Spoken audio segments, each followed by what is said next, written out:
അല്ല, ഈ അതിജീവിത ആവശ്യപ്പെട്ടതിൻ്റെ അടിസ്ഥാനത്തിലാണല്ലോ ഒരു വനിതാ ജഡ്ജിയെ തന്നെ നിശ്ചയിക്കണം എന്ന നിലപാട് അവർ ഉയർത്തിയത്.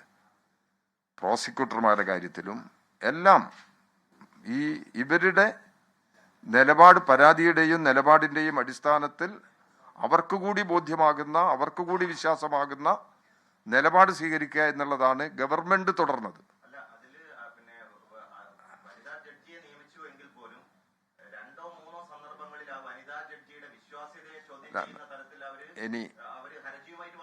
ഇനി അങ്ങനെയുള്ള പ്രശ്നങ്ങളുണ്ടെങ്കിൽ അല്ല, ഞാൻ പറഞ്ഞത്, ഈ അങ്ങനെയുള്ള പ്രശ്നങ്ങളാണെങ്കിൽ ഈ ഉപരി കോടതിയുടെ പരിശോധനയിൽ ഈ വിഷയങ്ങളെല്ലാം കൊണ്ടുവരാമല്ലോ, പരിശോധിക്കാമല്ലോ, അതിനുള്ള സന്ദർഭം ഉണ്ടാകുമല്ലോ.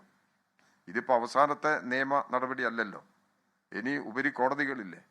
അങ്ങനെ ആ പരിശോധന ഇവർക്ക് നീതി കിട്ടുന്നതിന് വേണ്ടി ഏതറ്റം വരെ പോകേണ്ടി വന്നാലും പോവുക എന്ന നിലപാട് തന്നെയാണ് ഗവൺമെന്റിന്റെ സ്റ്റാൻഡ്.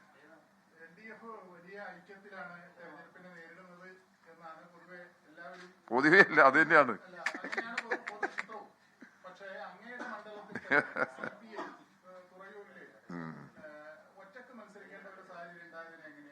നിങ്ങൾ മനസ്സിലാക്കേണ്ട ഒരു കാര്യം, തുറയൂര് UDF വൻ ഭൂരിപക്ഷമുള്ള ഒരു പഞ്ചായത്താണ്. 2016 ഞങ്ങൾ തെരഞ്ഞെടുക്കപ്പെട്ട് വരുമ്പോൾ തുറയൂർ പഞ്ചായത്ത് UDF ഭരിക്കുന്നത്. അതിൻ്റെ തൊട്ട് ഇക്കഴിഞ്ഞ തെരഞ്ഞെടുപ്പിൽ UDF അവിടെ കുത്തക അവിടെ തകർന്നു. ഇടതുപക്ഷ ജനാധിപത്യ മുന്നണി ജയിക്കുന്ന നില വന്നു.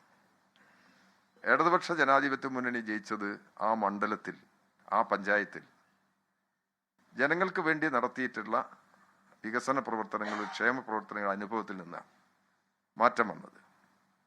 ആ അന്തരീക്ഷം തുറയൂർ പഞ്ചായത്തിൽ ഇന്നും തുടരുന്ന രാഷ്ട്രീയ സ്ഥിതിയാണുള്ളത്. ജനങ്ങൾക്ക് ഇപ്പം എത്ര കാര്യം ചെയ്തു കൊടുത്തു കഴിഞ്ഞാൽ അതെല്ലാം തിരിച്ചു ഊട്ടി എന്നുള്ള അഭിപ്രായമല്ല. CPI തമ്മിലുള്ള പ്രശ്നം എന്താ പറഞ്ഞാൽ അത് തികച്ചും പ്രാദേശികമായ പ്രശ്നമാണ്. പ്രാദേശിക തലത്തിലാണ് ഇടതുപക്ഷ ജനാധിപത്യ മുന്നണി സീറ്റ് വിഭജനം പരമാവധി പൂർത്തീകരിച്ചത്. അവിടെ യോജിപ്പിന്റെ മേഖല വന്നില്ല, പല തർക്കങ്ങളുണ്ട്. അപ്പൊ അത് ഇടതുപക്ഷ ജനാധിപത്യ മുന്നണിക്ക് ഇനി അതിന്റെ കാര്യം സ്വീകരിക്കാൻ കഴിയുക, ചിലത് ഉഭയകക്ഷി ചർച്ചകളിലൂടെ പ്രശ്നങ്ങൾ പരിഹരിക്കേണ്ടി വരും. ലോകത്തെവിടെയായാലും ഏത് സമയത്തും 24 വാർത്തകളും ഓഗ്മെന്റഡ് റിയാലിറ്റി പാക്കേജുകളും എക്സ്പ്ലെയിനറുകളും വിശദമായി കാണാൻ ഞങ്ങളുടെ YouTube ചാനൽ നിങ്ങൾക്ക് സബ്സ്ക്രൈബ് ചെയ്യാം.